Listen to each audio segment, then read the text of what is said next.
A rising star in the Democratic Party is Massachusetts member of Congress, Jake Auchincloss. Jake, good to see you again. Happy New Year. Good evening, Chris. Happy New Year to you. What did today mean to and for you? Cost of living, Chris. I am watching his plans for cost of living. The average American family spends more than half their wallet on housing, health care, and child care combined. And he doesn't have a plan to fix that. He doesn't have a plan to make that less than 50% for the typical family. What he does have a plan to do is put in an array of tax cuts for people who don't need tax cuts, tariffs that are going to make groceries and housing more expensive, and a mass deportation campaign that is going to attrite the workforce for construction, for hospitality, for farming and meatpacking, all of which will also raise the cost of living. So he has not put forward an agenda to lower the cost of living. What he has done is invited $12 trillion of market capitalization to his inaugural address and made clear that he's fighting for them. Well, look, I don't remember the Democrats turning away the tech bros when their money was coming your way. How do you deal with the criticism that, well, the reason these costs are high is because of what happened during the Biden administration? The number one driver of cost right now is housing.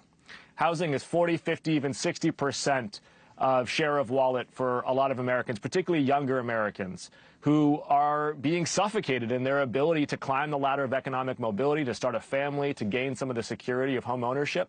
And the only way out of that, Chris, is to build housing. Everything else is footnotes. You got to build housing. Now, Kamala Harris had put forward a plan to build 3 million units of housing. I would have liked to have seen it be 10 million units of housing.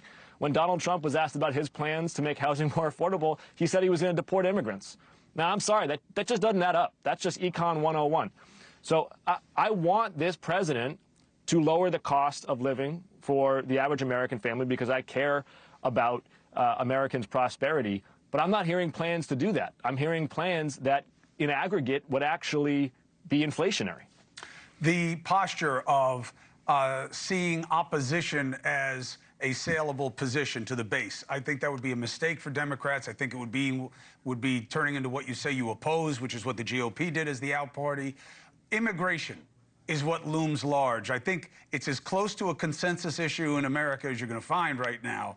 Is that something that you believe that you as a Democrat and that others in your caucus are willing to compromise on to get a comprehensive deal done?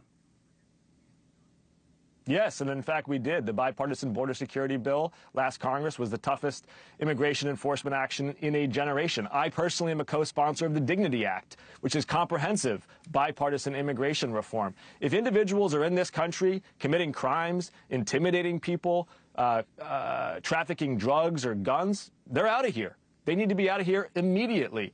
And I'm a member of the bipartisan task force on the cartels. I am the author of 3 bills on fentanyl trafficking. We absolutely need to get tough as a country on these things. And I'll go even further, Chris, on bipartisanship. Shipbuilding. We got to build more ships in the Chinese Navy.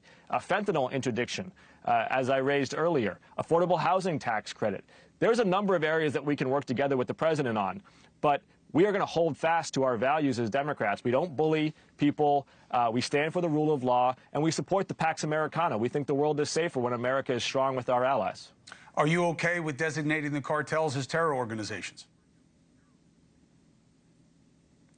Yeah, no, it's a complicated issue, and your previous guest did a really nice job of laying it out. I think he's right that the money laundering is actually the most important issue here. The biggest challenge that we tend to have with the cartels is most of their money laundering and most of the, in fact, movement of money across international lines is done over encrypted apps now. The money itself is very rarely crossing international boundaries, and in fact, trust is crossing international boundaries, particularly between Mexico City, New York City, and Beijing, because the Chinese are assisting.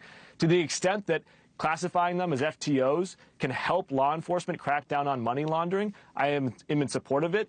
But I think he is right that military force against the cartels in Mexico is a last resort. What we really want is mutual law enforcement aid, because we can help Mexican law enforcement and the Mexican military crack down on these cartels.